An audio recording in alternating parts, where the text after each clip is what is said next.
The worst part for me is that someone had to call my parents and call my girlfriend and tell them I was in a car accident. And they didn't know I was going to live or die. He has endured a long and courageous journey back from a brush with death. And now, after months in the hospital, one of Buffalo's finest is preparing to finally go home. Good evening. It has been a very difficult and brave battle for Buffalo police officer Gary Sengbusch. He survived a deadly crash with a suspected drunk driver back in February. Tonight, the officer is thanking the many people who helped save his life. News 4's Lori Schultz has the story you'll see only on 4. Lori? That's right. The list is long. The officer is very grateful to emergency responders, the medical staff at ECMC, and of course his brothers and sisters in the Buffalo Police Department who never left his side. I spoke to the officer earlier today at the hospital as he prepares for his release. Injured Buffalo police officer Gary Sengbusch continues to recover, but later this week he'll be going home, leaving behind a room at ECMC which is filled with well wishes and prayer cards. I'm very excited.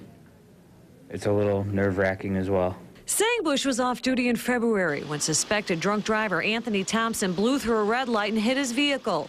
The officer nearly died. 3.5 months later, he began his first televised interview by thanking those involved in his care, especially his family. The worst part for me is that someone had to call my parents and call my girlfriend and tell them I was in a car accident, and they didn't know I was going to live or die. He has since seen the surveillance footage that recorded the crash. You see car accidents plenty as a police officer, but to be in one that was that severe is very strange to watch. Do you remember the collision? Not at all. I had such extensive injuries, I really can't remember much. The officer fractured his hip, suffered brain trauma and other severe internal injuries. While he survived, Honey Ransom, a passenger in the other vehicle, did not. I realized how much worse it could have been for me.